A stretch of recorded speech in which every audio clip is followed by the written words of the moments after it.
Look around you. What do you see? Colors everywhere. The blue of the sky, the green of the leaves, the red of a stop sign. Color is obvious. Color is everywhere. You've seen it your whole life. You know what red looks like. You know what blue looks like. Colors are as real as anything, except they're not. Colors don't exist. Not out there in the world. Not in objects. Not in light. Not anywhere outside your skull. That red apple on your counter, it's not red. It has no color at all. The color you see exists only inside your brain. Your brain invents it, creates it from scratch, paints it onto a world that is, in reality, completely colorless. This isn't philosophy. This isn't a trick of words. This is physics. This is neuroscience. This is what's actually happening every time you open your eyes. Let me show you. Start with light. You know light. It comes from the sun, from lamps, from screens. Light travels through space, bounces off objects, enters your eyes. Simple enough. But what is light, actually? Light is electromagnetic radiation. It's a wave.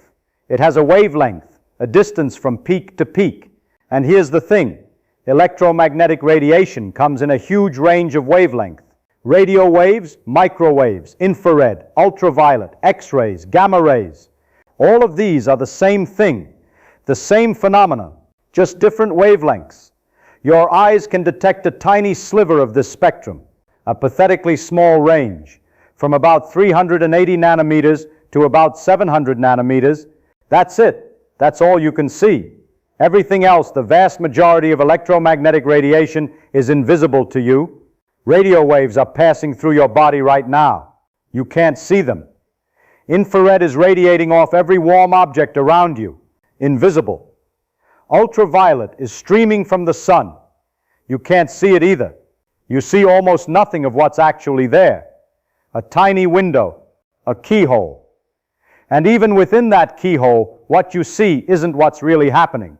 Here's where it breaks. Light at 700 nanometers hits your eye. You see red. Light at 550 nanometers hits your eye. You see green. Light at 450 nanometers hits your eye. You see blue. Different wavelengths, different colors. Seems straightforward. But wait, where is the red? Is it in the light? Is there something red about 700 nanometer light? No, there's nothing red about it. The light is just a wave, oscillating electric and magnetic fields.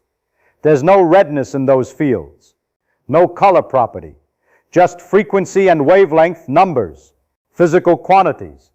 The light itself is colorless. So where does the red come from? Your brain curates it. Red doesn't exist in the outside world. Red exists only as an experience generated by your neurons. When 700 nanometer light hits your retina, it triggers a specific pattern of signals. Those signals travel to your visual cortex, and your brain interprets them as the experience of red. But the experience is invented. The brain could have made it anything. There's no law of physics that says 700 nanometers must look red. It could look blue. It could look like nothing at all. The redness is a label your brain attaches to a certain wavelength, a tag, a creation. Color is not out there. Color is in here. Now let's go deeper. How does your eye actually work? In the back of your eye, there's a layer called the retina. On the retina, there are cells called cones. These cones contain proteins that respond to light. When light hits them, they send electrical signals to your brain. Here's the critical part. You have only 3 types of cones. 3. One type responds most strongly to long wavelengths, around 560 nanometers. We call these L cones for long. Another type responds most strongly to medium wavelengths, around 530 nanometers, M cones. The third type responds to short wavelengths, around 420 nanometers, S cones. That's it. 3 types of detectors, 3 channels of information. From these 3 signals, your brain constructs every color you've ever seen, every shade, every hue, every subtle variation. Millions of distinguishable colors, all from 3 numbers, the entire rainbow, every sunset you've ever watched, every painting that moved you, every face you've loved, All of it built from just 3 signals, 3 channels of data entering your brain, and your brain spins them into an entire universe of color. Think about what that means. The electromagnetic spectrum within your visible range is continuous. Infinite possible wavelengths between 380 and 700 nanometers. But you only have 3 types of detectors. You are sampling this continuous spectrum with just 3 data points. Your brain fills in the rest. It interpolates, it guesses, it invents. When you see orange, there's no orange detector in your eye. Your L cones fire a lot. Your M cones fire somewhat less. Your S cones barely fire at all. Your brain looks at that pattern and says, that's orange. But the orange is created by the brain. It's a construct, a shorthand, a simplified representation of what's actually out there. Here's a question that should disturb you. What if someone else's brain creates a different experience from the same signals? You see a strawberry. You call it red. I see the same strawberry. I also call it red. But is my red the same as your red? Is your internal experience of redness identical to mine? We use the same word. But are we seeing the same thing? You can't know, I can't know. There's no way to compare. We can only compare behavior. We both stop at red lights. We both call strawberries red. But the actual experience, the inner sensation of redness, that's locked inside each of our skulls, forever private, forever inaccessible. This is the problem of qualia, the subjective quality of experience, and it reveals something profound. Color is not a property of objects. Color is a property of minds. Your mind might paint the world differently than mine, and neither would be wrong, because there is no true color. Only invented color. Now let's make it worse. Some people are colorblind. About 8% of men have some form of color vision deficiency. Most commonly, their L cones and M cones are too similar. They can't distinguish red from green. To them, red and green look the same, or nearly the same. Are they seeing the world wrong? Is their vision defective? From their perspective, they see the world just fine. They function perfectly well. They just categorize wavelengths differently than you do. Their brain invents different colors from the same light.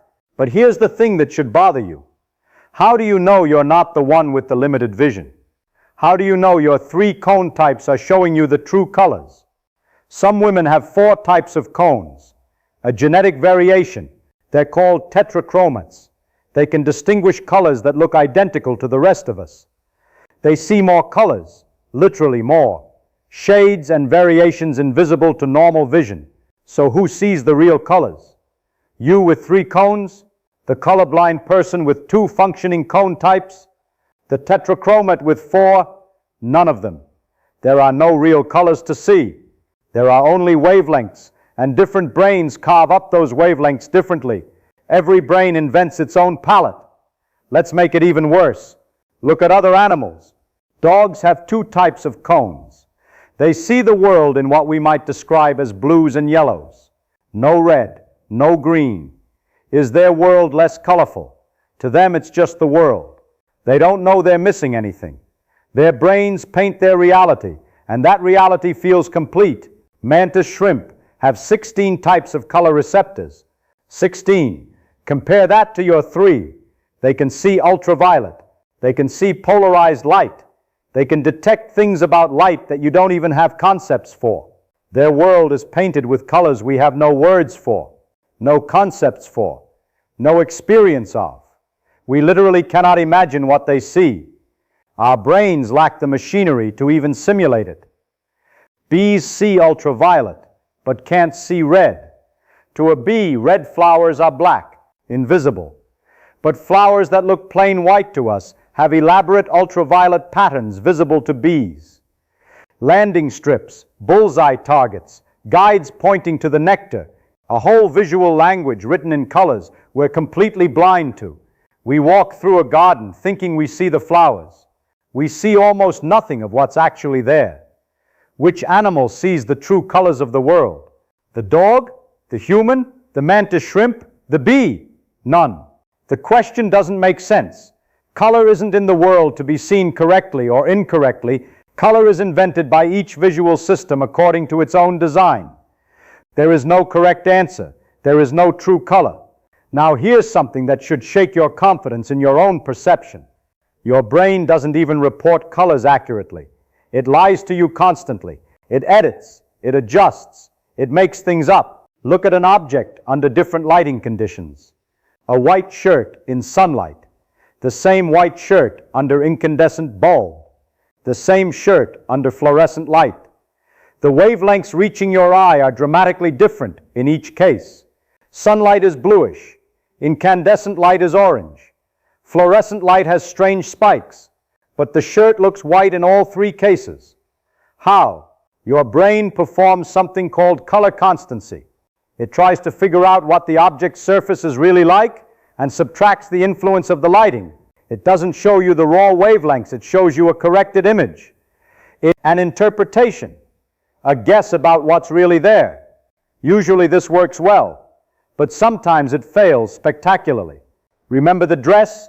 That photograph that broke the internet in 2015? Some people saw it as white and gold, others saw it as blue and black. Same photograph, same pixels, same wavelengths hitting everyone's eyes, completely different colors perceived. Families argued about it. Friends couldn't believe they were looking at the same image. How could two people see completely different colors from identical light? How is that possible? Because color is constructed by the brain. Different brains made different assumptions about the lighting in the photograph. Some brains assumed the dress was in shadow. Some assumed it was in bright light. Different assumptions led to different corrections.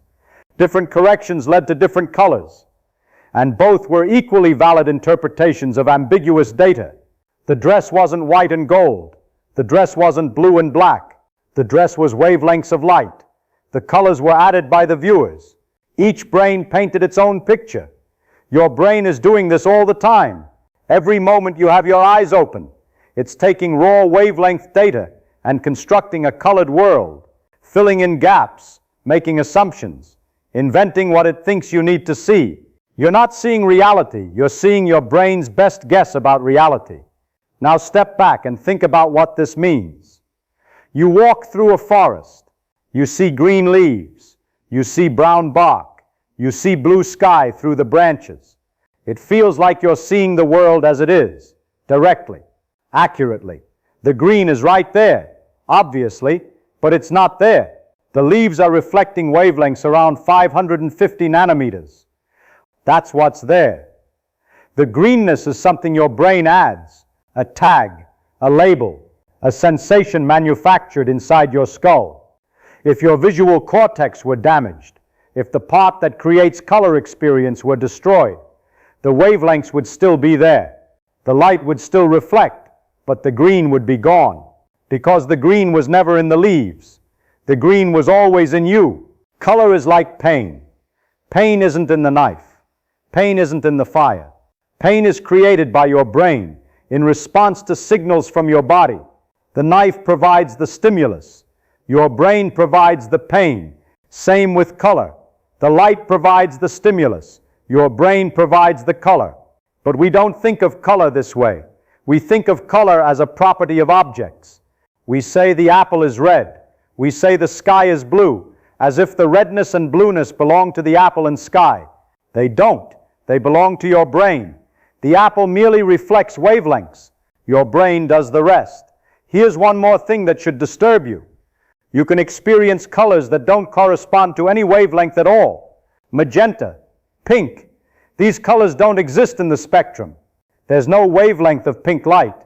You can't find pink in a rainbow. So where does pink come from? Your brain invents it. Pink happens when your L cones and S cones are stimulated, but not your M cones. Your brain needs to categorize this pattern somehow.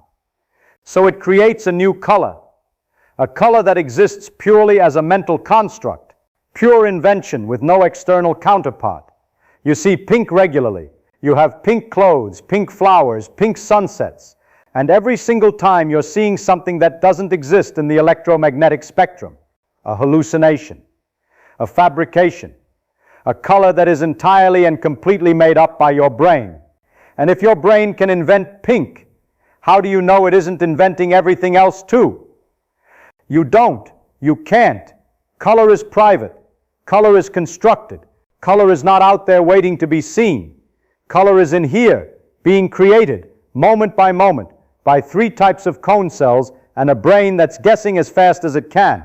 The sky isn't blue. The grass isn't green.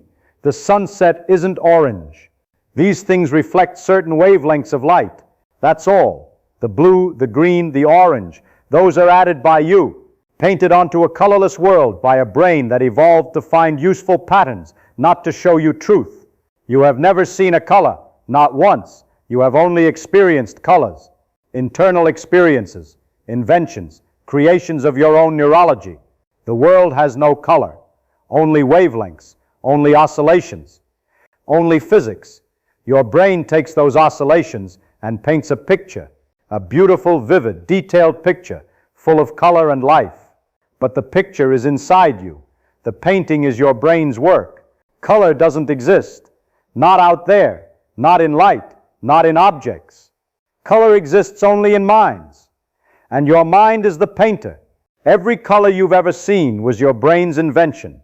Every sunset, every rainbow, every face, every flower, all painted, all created, all imagined into existence by a few grams of neural tissue that decided wavelengths needed labels, and the labels became your reality. The universe is colorless. Light has no hue. Objects have no shade. The electromagnetic spectrum oscillates through space, and none of it carries any color at all. Color is something that happens only when that light meets a nervous system complex enough to invent it.